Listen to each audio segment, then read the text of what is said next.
whatever hair is left. My hair's a bit all over the shop as well. I had it in a half hub, half town, and I've taken it out. So Your hairline's Kate, beautiful, yeah. if you could look really closely, there's a tan line here, and then everything back is all white and beautiful, untouched sun. You know, there's no sun's ever gotten to that bit, so it just shows you where the former hairline was. It's like my tan is dobbing me in, going, you used to be this bald, and now you're even this small bald. Like, what a stitch up. Anyway.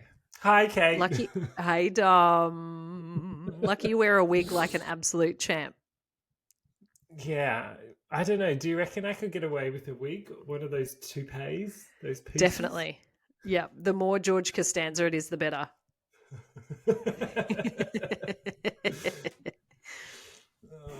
I don't know. All the pills and all the hair transplants, and I think I've got my better things to spend my money on. But anyway.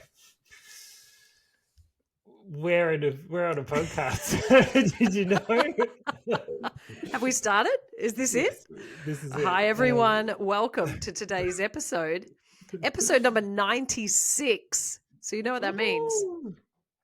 4 more. This one and 4 more. This one and 4 more. I can't believe we're actually getting to the 100 mark and we've not missed a week. No, we have not. Yeah, we have not. Pretty fair, solid effort. So agreed. Yeah. Anyway, it's your turn this week, isn't it, Kate? It is my turn this week, and a newspaper article sparked this episode, so I'm excited to share that with you.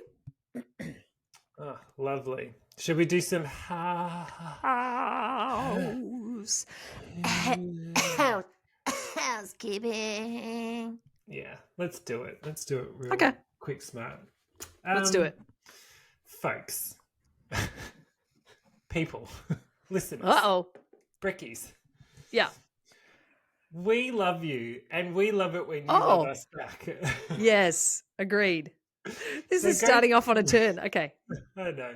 But go check out our socials. It's the usual shittin.bricks.podcast, and we're on Instagram, TikTok, YouTube. They're our big, famous, constant ones. So go check out those ones. We're on all the others, but they're the ones you should go follow.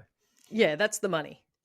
Yeah, that's the fun stuff. And while you're at it, go check out our Patreon because you're missing out on half the fun. Each week, Kate and I give bonus content episodes, and it costs you minimum $5. You could spend $500 if you wanted. We'll take it. Get us a new microphone. Let's go. But minimum $5 a month, which is nothing. You spend more on toilet paper, in fact. Significantly more. I use toilet paper like I'm the richest bitch around, and I should stop it. The cost of living these days. I know, right? This generation is so spoiled with their toilet paper, their 4-ply. They don't know what it was like. Single ply, your finger goes through it. You may as well just bloody use steel wool. I used to shave my kids' heads so I had something to wipe my ass with. Okay, that escalated. It did. So we've done Patreon. We're also part of the BooPod Network, which is a family of podcasts. We usually spruik one of them, but we've just done so many of them that we're moving on. And instead, we're focusing on the fact that Halloween is coming up. And this is Halloween. This is Halloween. I'm excited. We're excited. Normally we do a Halloween special. So the BooPod Network is continuing this. And I'm also excited because we usually release on a Friday. And October this year, for Halloween, there is a Friday the 13th. And none of them have taken Friday the 13th. We've got Friday the 6th. God. Yeah. Is when our episode's coming out because we're going to go first. But no one else has done the 13th yet. Hint, hint. Guys, come on. Let's go. No hanging fruit, as they say. Yeah. But yes, we're doing a Halloween special this year with BooPod, and that's going to mark, don't cry folks, but that's going to mark the last episode in Kate and I's current format. But don't worry. We'll be back. and we'll be better than ever. Better than ever. We're going to do some like rehash of some of our favorite episodes. And then Kate and I are working on something so freaking spectacular and cool. Oh, I can't wait. Yeah. So anyway, we're going to end on Halloween, which I just think that's a great way. It's perfect.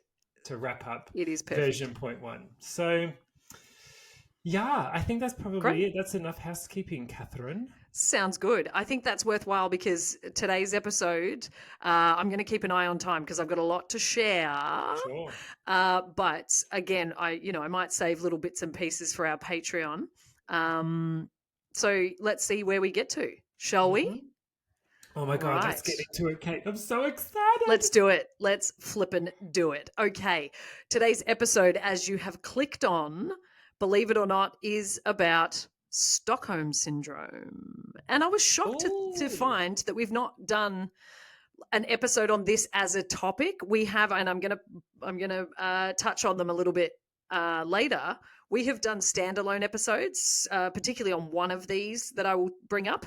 But as a whole, we've not done a Stockholm Syndrome episode. So I thought, seeing this article in the paper, which I will talk a little, not the paper, on the internet. I don't touch physical things. Disgusting.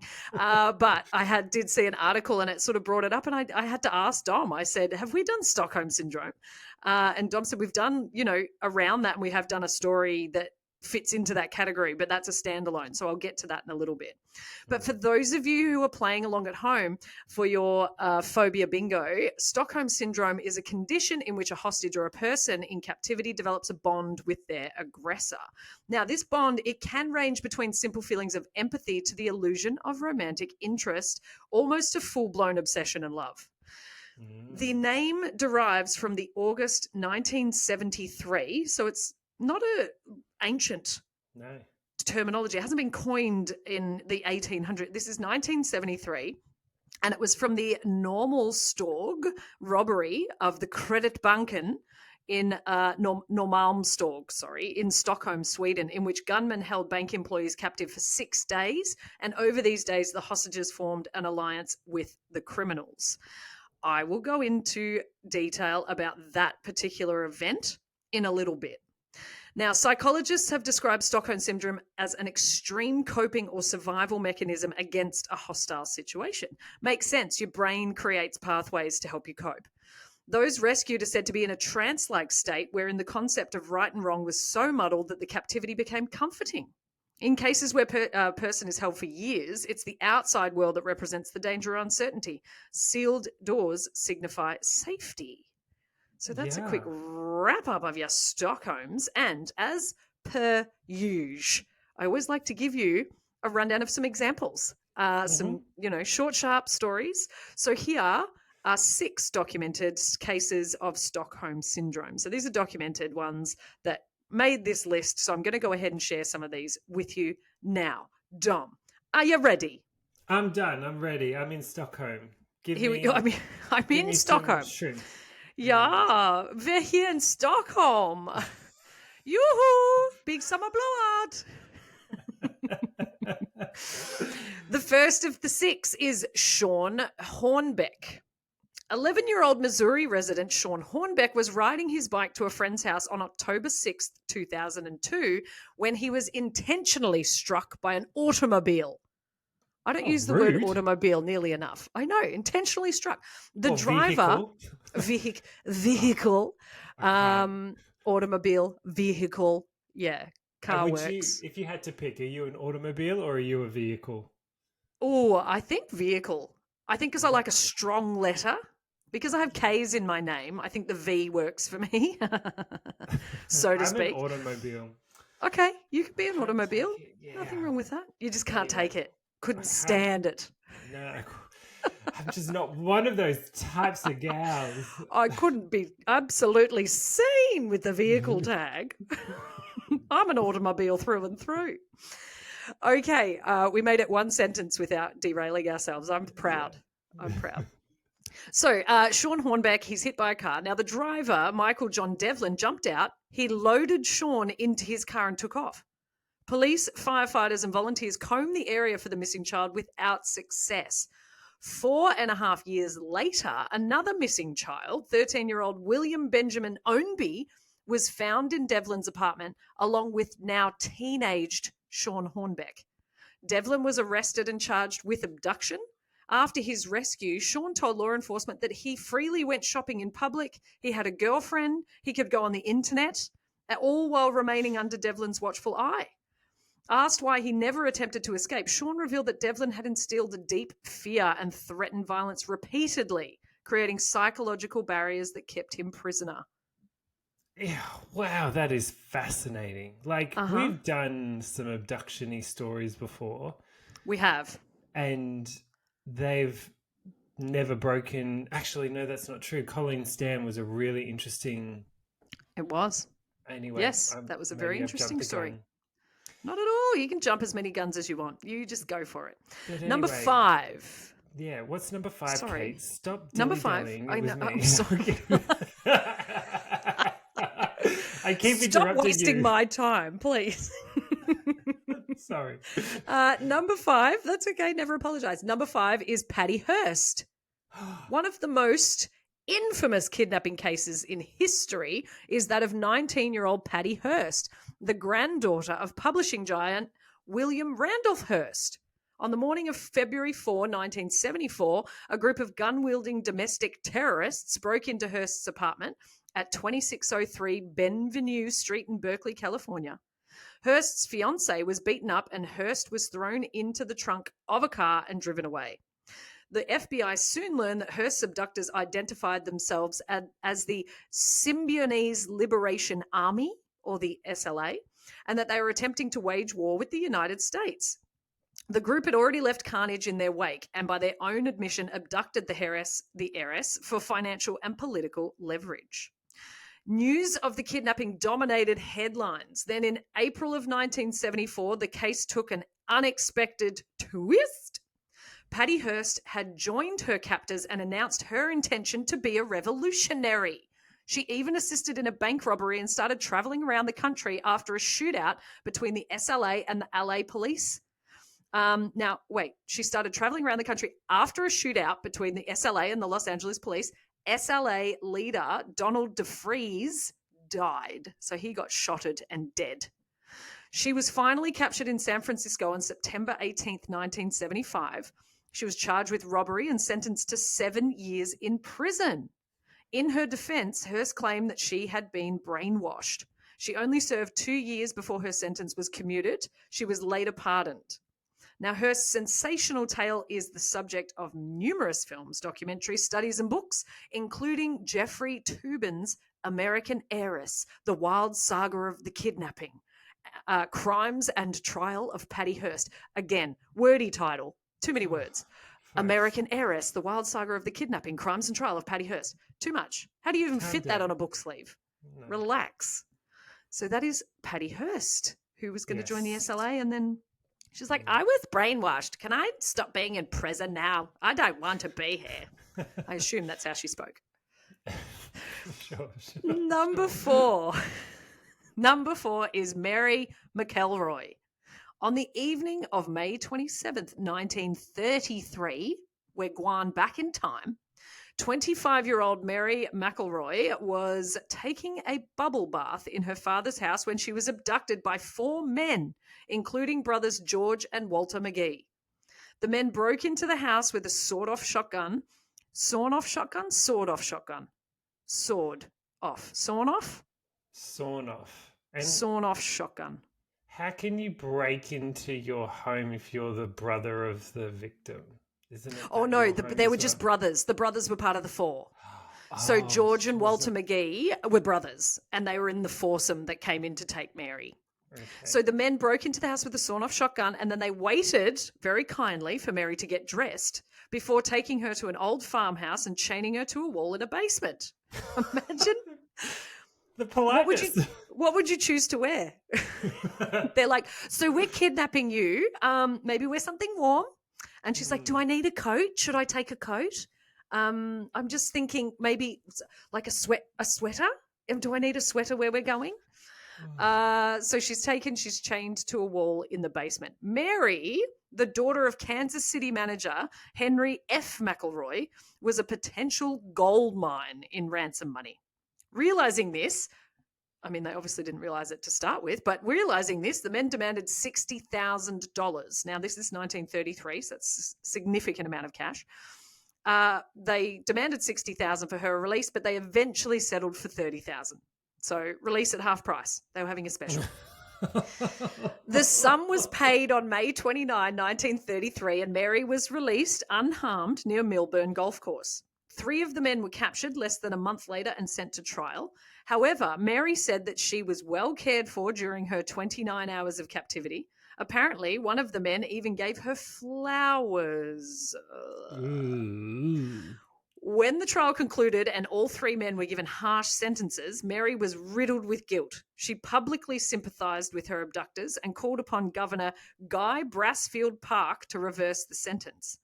Mary remained friends with the McGee brothers throughout their incarceration, visiting them in prison and bringing them gifts. This ordeal did lead to multiple nervous breakdowns for Mary.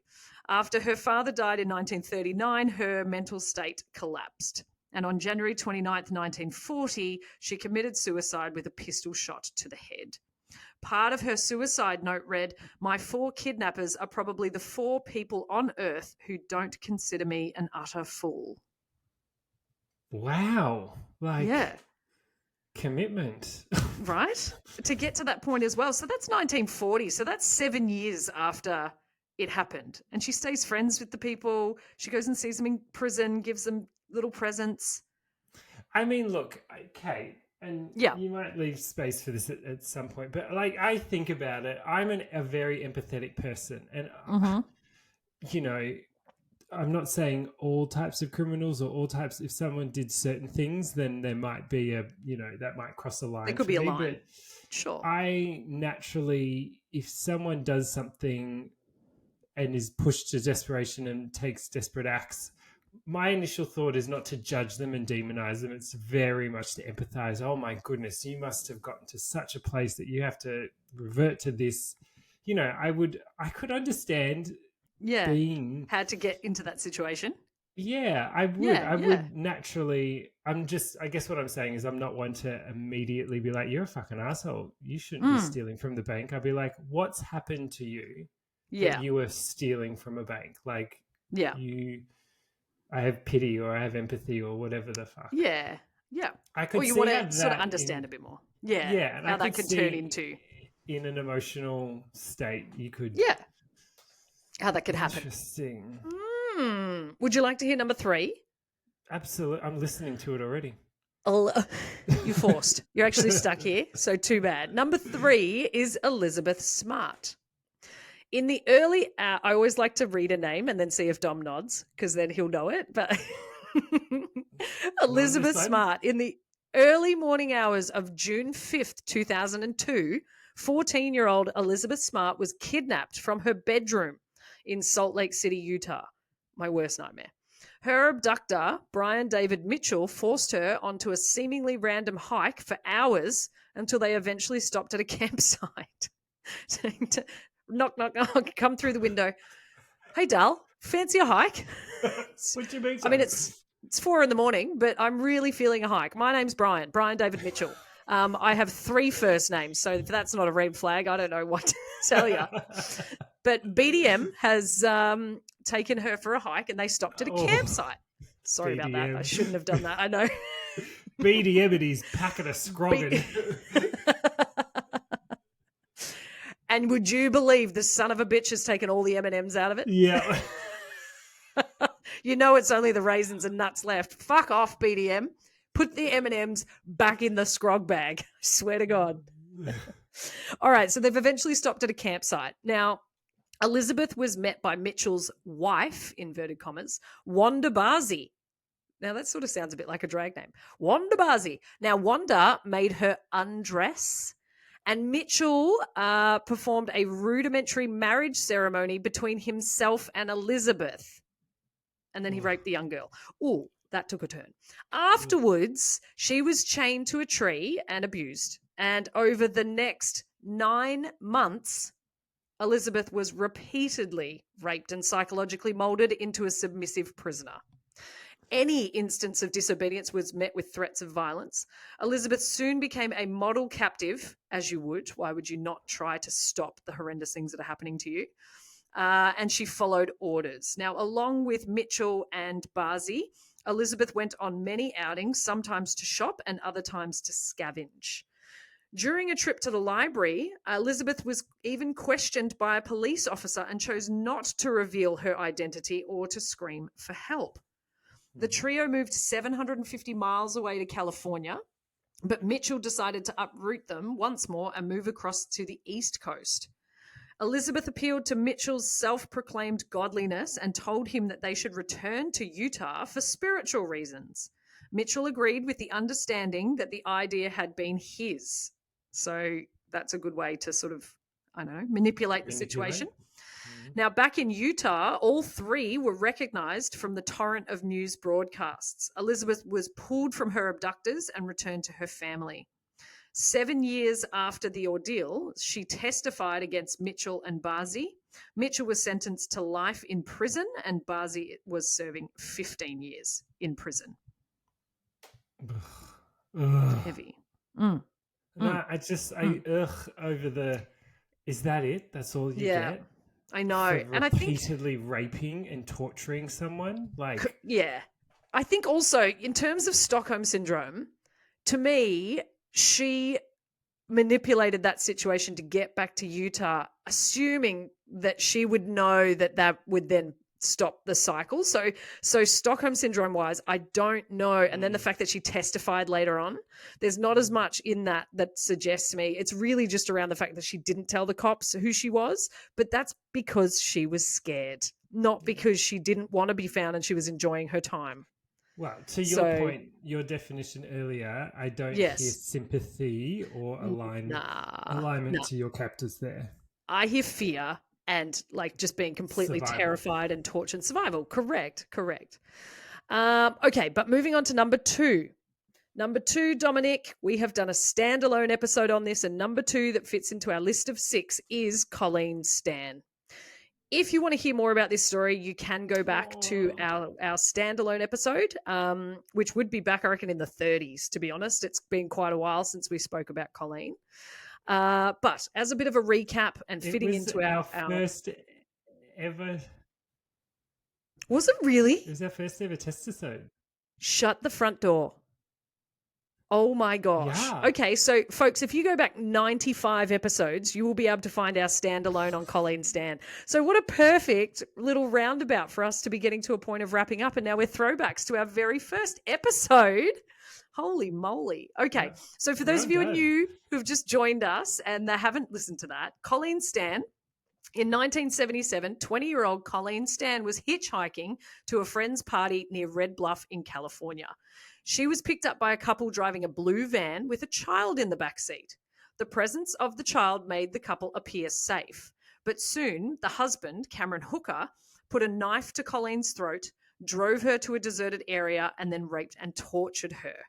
Hooker's plan was to turn Colleen into a sex slave with the help of his wife, Jan. To make matters worse, Hooker built a coffin-sized box in which he held Colleen captive for 22 to 23 hours per day for the next 7 years. Whew. Colleen was subjected to cruel torture throughout her imprisonment. She was renamed Kay and called a piece of furniture. Hooker told Colleen that he worked for an organization called The Company that would hurt her if she disobeyed him. Ironically, the Hookers were loving and affectionate to their young daughter and used this extreme contrast in their behavior to further manipulate Colleen. At one point, Hooker handed Colleen a gun and told her to stick it in her mouth and pull the trigger. Colleen complied, but the gun contained no bullets. It was a test of loyalty. In 1981, after nearly 4 years, Hooker took Colleen home to visit her family and left her there overnight. The Stans knew nothing of the abuse their daughter had suffered, and Colleen did not inform them. Instead, when Hooker returned the following day, Colleen left with him and resumed her life in the box for another 3.5 years. Holy shit. Thankfully, Jan Hooker eventually had a change in conscience and helped Colleen escape. Cameron Hooker was apprehended by police, convicted of kidnapping and torture, and was sentenced to 104 years in prison on November 22nd, 1985. That sounds about appropriate. Sounds about appropriate. Sounds about right. I can't, for her to return. But again, I feel as though it's a fear, it's a manipulation, it's a torture show. But, that was that's okay. Episode, that one. That is an intense episode. We really hit the ground running with the first episode. So, please go back and have a listen to that. If you want to hear the ins and outs of the duck's ass, because that episode does have it. Number one. Sorry, was that a bit callous? I love a bit of butt talk, even if it's Who not doesn't? Yeah. Okay. Poultry, bovine. Yeah.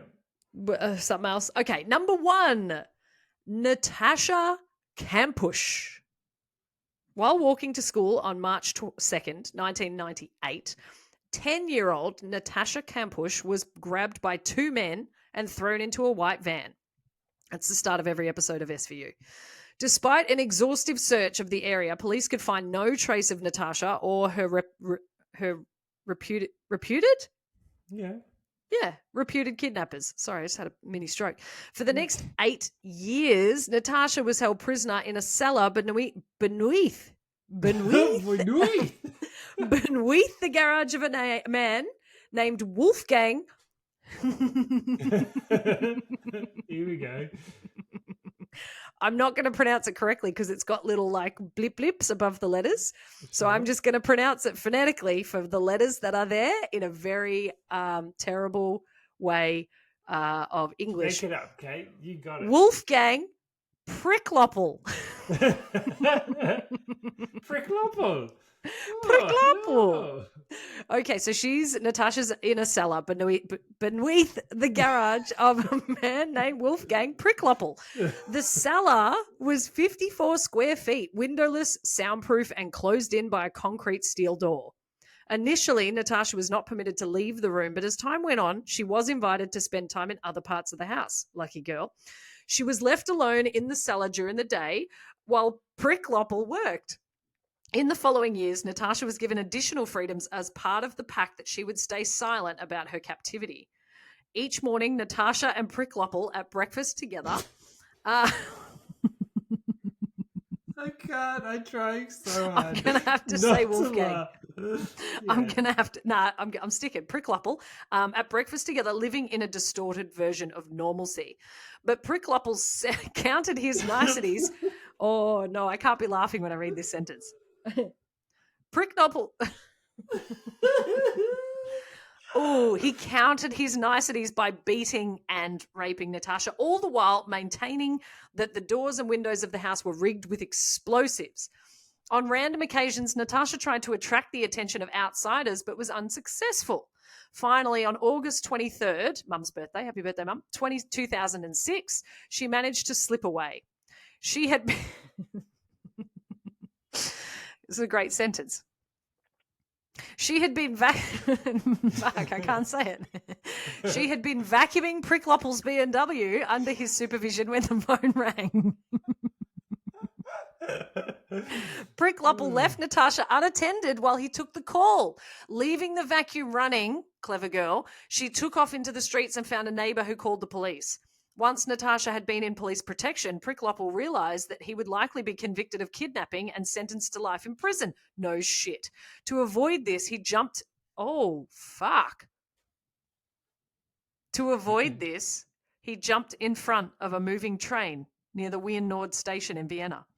When Natasha was informed of Pricklopple's death, she wept and even demanded to sit alone with his coffin for hours. Years after the escape, she still carried a photo of him in her wallet. I remembered this one. Okay.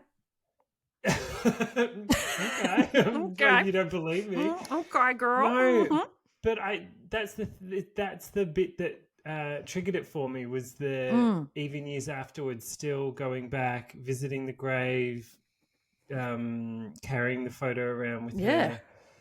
I The remember picture in the this. wallet. Yeah. That's a lot. That's a lot. Phew. Okay. So those are our 6. Those are our 6 mini stories of some Stockholm Syndrome cases, documented cases. Okay.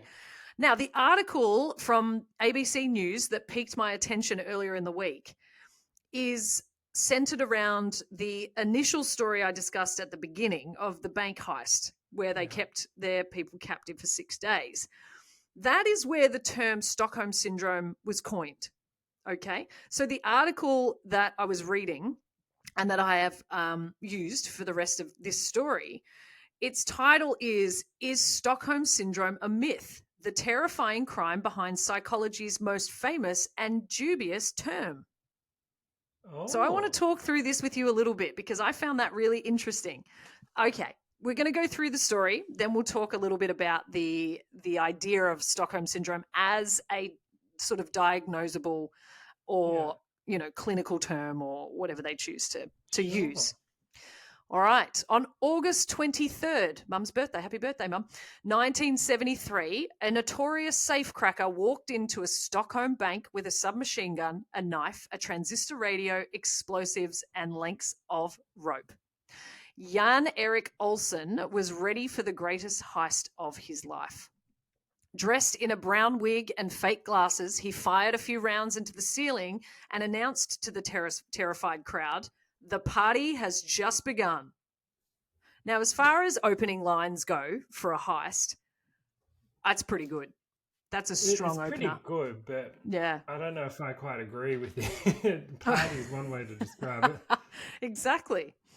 Everyone at the Sveriges Credit Bank, including the robber, hoped his demands would be swiftly met. Instead, the robbery turned into a 6-day ordeal that transformed the lives of everyone involved and gave rise to one of the world's most famous and dubious psychological terms. You've probably heard of Stockholm Syndrome. In fact, if you listen to this now, you have. I just talked about it for half an hour. Pay attention. Yeah, come on, guys. Switch on.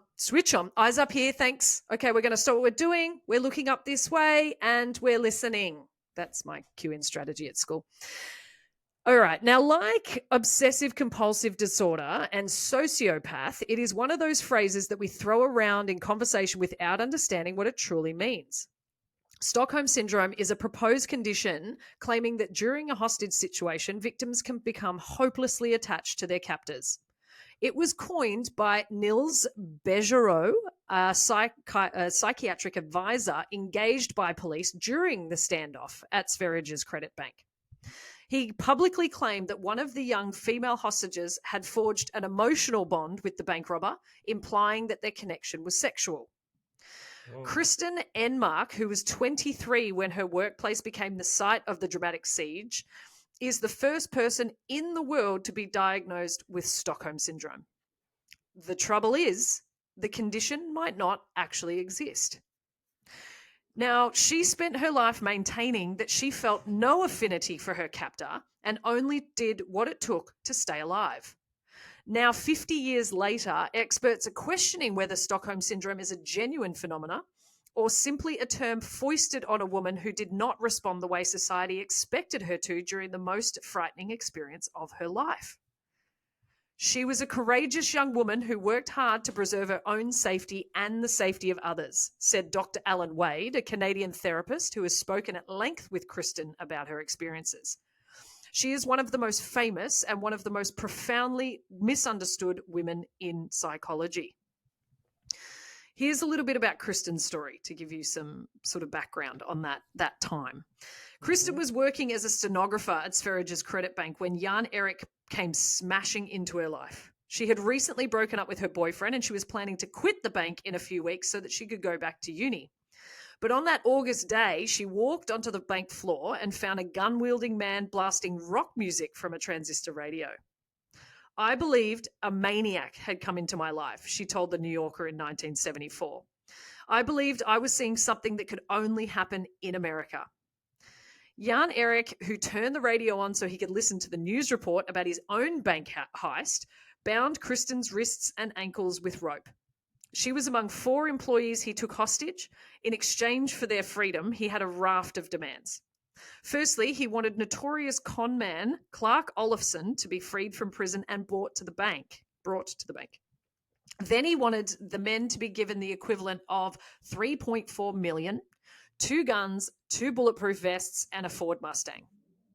The Swedish government gave police permission to remove a bewildered Clark from his prison cell and deliver him to Sverige's credit bank. So they're directly negotiating with terrorists. They're negotiating with criminals. They've taken Clark from his prison cell and taken him to the credit bank. Wow. Jan Erik and Clark had been cellmates while serving sentences for robbery, but they insist that they did not plan the crime together. Instead, Jan Erik began to panic as his quick bank heist spiraled into a protracted siege, and he spontaneously demanded the most skilled criminal that he knew to be brought to his aid. So he didn't plan that.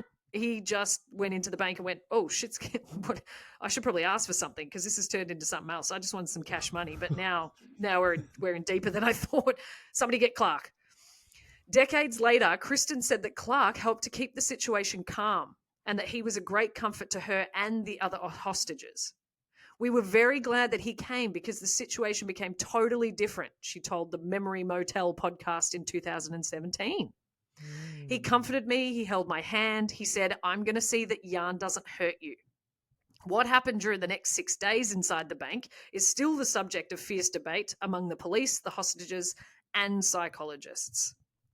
Police refused to allow Jan Erik and Clark to leave the bank if they attempted to take the hostages with them.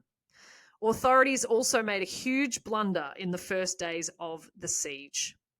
Jan Erik, still dressed in his disguise, so he had a wig and stuff on, and speaking in a fake American accent, was refusing to tell police his identity. After poring over lists of prison escapees, they decided that the bank robber was Kaj Hansen, a famous bandit who had actually been hiding out in Hawaii at the time. So the cops are just like, oh, it's got to be this guy because he's got an accent and he's got brown hair. But that's a wig and it's a fake accent. So they decided if it's Kaj Hansen, then we'll go and get his 16-year-old brother and send him in unannounced so that because they believed that the sight of a loved one would convince Kaj to end the heist. But that wasn't even him. He was in Hawaii. So the cops have made a big blunder there. So they've sent 16-year-old boy in. Off you go. Go talk to your brother. Tell him to stop holding people hostage. But as the brothers walked in, Jan Erik fired 2 rounds at him. And then the boy was like, that's not my brother. And he ran. Oh, my God. Yeah. So he ran out. So they sent a 16-year-old boy in alone into this situation. So Jan Erik has shot at him twice. And the boy was like, that ain't my brother. Bye. And has left. Jeez, so he fled the bank. Stupid. So this was the moment that the 4 hostages, including Kristen, started to question the competence of the men who had been sent to save their lives. Kristen decided that there was only one thing left to do. So she picked up the phone and she called Sweden's prime minister to scold him. Does everyone just have the prime minister's number from his in phone their number in phone Sweden? book? I know. So she says to the prime minister, I am very disappointed. I think that you're sitting there playing checkers with our lives. I fully trust Clark and the robber. I am not desperate. They haven't done a thing to us. So that phone call was surreptitiously recorded by the police. So they had a copy of what she was saying. Then she continues on to say, but you know what? What I'm scared of is that the police will attack and cause us to die. So she's just stating her case here going, you're making a mess of this. You need to stop. During the 42-minute call, so she's on the phone to the Prime Minister for 42 minutes, the spirited young woman went head-to-head with the Prime Minister, demanding that he let her and the other hostages leave the bank with Olsen. So Jan Erik. Olsen? I'm just double-checking names because it's Clark Olsen, I think. It's so interesting, right? Because you could easily twist this story in so many different ways that fairly or, arguably does undermine this whole, no, she's not she's not on their side. She's just you're a load of fucking You're douchebag messing it up. cops that are Correct. messing Who are it up. making So mistakes. at least I trust Exactly. their their They're simple, what they're but wanting, pure. They and they just haven't want hurt money us. and freedom. Yeah, and you guys are sending in random 16-year-olds that have got nothing to do with this because you're just guessing. Kristen went on to say to the Prime Minister, "You're the highest person in the country. You can save my life." Yes, the Prime Minister responded.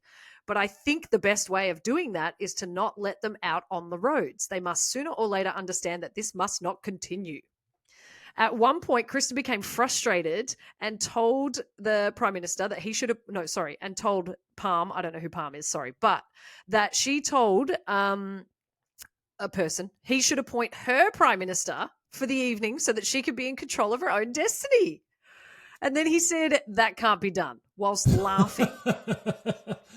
Yeah, I'm sorry. That's not a Sorry. sign of, You can't be doing that. Yeah. Then went on to say, I think that you're being terribly unfair. Here are a great many policemen risking their lives who have not moved aggressively in all this time. The purpose, of course, is to protect you. So the Prime Minister is, backed it up with that. Frustrated, Kristen soon ended the phone call with a very sarcastic, "Thanks for the help." She's a piece of work. Isn't she a pistol? She's like, "You are messing this up. Let me be Prime Minister for the night. I can sort this."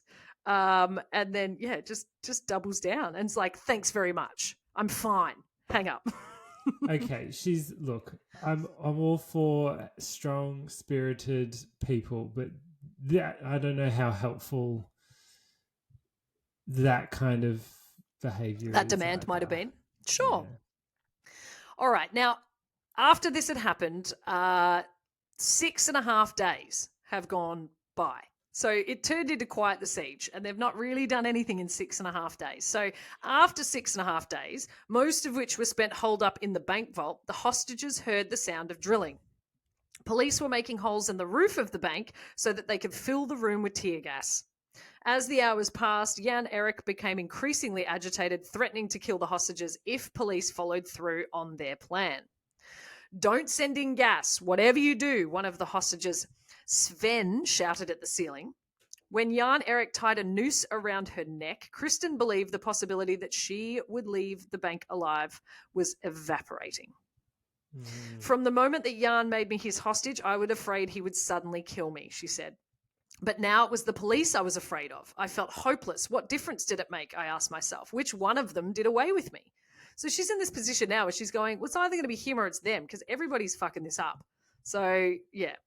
Finally, the drilling stopped and police sprayed their gas, sending Jan Erik and his captors collapsing to the floor, where they sputtered and vomited. Fair enough.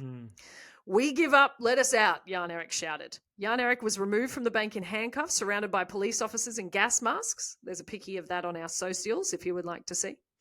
The hostages were wheeled out in stretchers, but Kristen, refusing to play the damsel in distress, sat stony-faced as she was taken to an ambulance. Also a picture of that on our socials. She looks thoroughly unimpressed.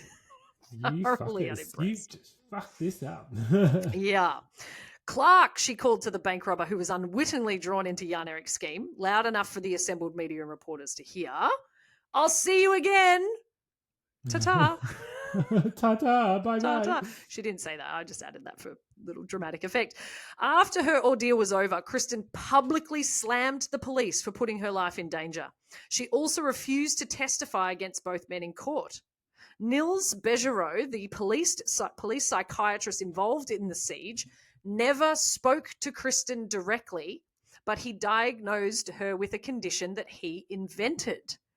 Calling the proposed condition Stockholm Syndrome, which then became outside of Sweden as Stockholm Syndrome, Bejerot claimed that Kristen in particular was brainwashed by her captor. "It is to be expected that after a point, a bond of friendship springs up between victims and their captors," he said in 1974. So the question is Stockholm Syndrome a genuine disorder? Despite its fame, Stockholm Syndrome has never been included in the Diagnostic and Statistical Manual of Mental Disorders, the DSM. Really? That The is something I handbook, just would have assumed. right? So, the handbook used by healthcare professionals in the United States and much of the world is considered the authoritative guide on the treatment of mental conditions. Jess Hill, an investigative journalist who focuses on gender violence, researched the origins of Stockholm Syndrome for her book, See What You Made Me Do. Bejerow made the assumption, based purely on what he had observed from an outsider's perspective, that they had a syndrome without being any diagnostic criteria, without there being any type of study, without even speaking to the victim. And that's the basis upon which Stockholm Syndrome is born. It's really easy to say they must have Stockholm Syndrome because it's comforting to think that there must be a syndrome that explains why victims act the way they do.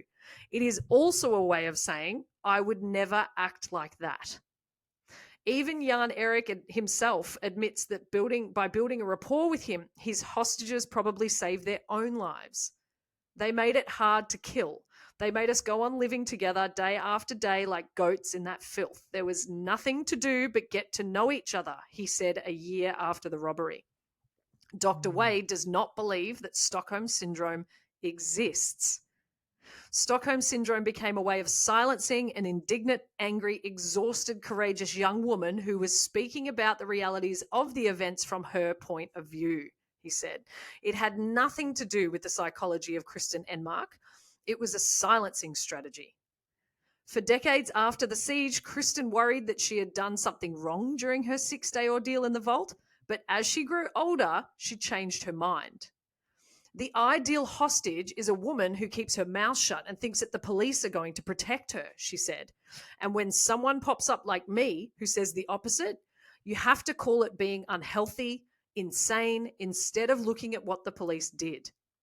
Now in her 70s, Kristen has nothing but admiration for her 23-year-old self. When they write things in the paper, I couldn't care less, she said. I know my story and I know my truth. After almost 50 years, I felt I didn't do anything wrong. I did what I had to do. And I'm kind of feeling proud of myself. And that brings us to the end of our episode about Stockholm Syndrome, which isn't a real syndrome. Wow. Boom. Kate has laid it bare, folks. Yeah. When I saw that article and I read the context around it, where it's, it is a term that's bandied around. Like, I always hate it, particularly when I'm watching the Kardashians, which shockingly, but whenever they're like, and granted, I don't know them personally, so I don't know what they're going through, but when they're in a stressful situation and they're just like, I have such bad anxiety. Like, I need to be treating my anxiety. I've got anxiety. And no doubt they probably do. They live very intense lives. But I feel as though things like that, like anxiety and, depression, like I feel so depressed. It's like, you're not depressed. You're just upset because you couldn't get the coffee order you wanted. Stuff like that that's bandied around. And this is one of those terms that is thrown out there that is so readily known, but it's not actually a real thing. Yeah, and if you think about it, as we have the world of mental health and just psychology and the medical practice and also crime as well. Yeah. Stockholm, it's not like there's been more and more cases of Stockholm Syndrome or more and more famous cases of it. It's like it was a thing and then it's not really, it's not like it's super, super common, and to me that kind of says that, hey, this is too easy a bucket to put things in. Like Correct. So you could honestly, and this is a very prevalent and relevant topic at the moment because of COVID and domestic violence at home, right? Yes. Why do we not hear domestic, all these people that stay in a home and are in horrid situations? We wouldn't just paint them all with the same brush of being. No, we're not all. Oh, well, they've got Stockholm Syndrome. Exactly. Because obviously there's a part of them that still loves and is connected Yeah. and There have was a maybe some empathy or sympathy for their for their partner or their situation, correct. And there was a news report on this last night that I was watching, and it's I know I joked about it earlier, but I mean, like, the cost of living, like the ability for someone who, and in a lot of these situations, they're not necessarily financially independent, so it can be a lot of abuse around financial abuse, and it can be around them not having access to money or being questioned or things like that. And particularly, not always, but a high percentage of women. So it's not always just women, but certainly a high percentage.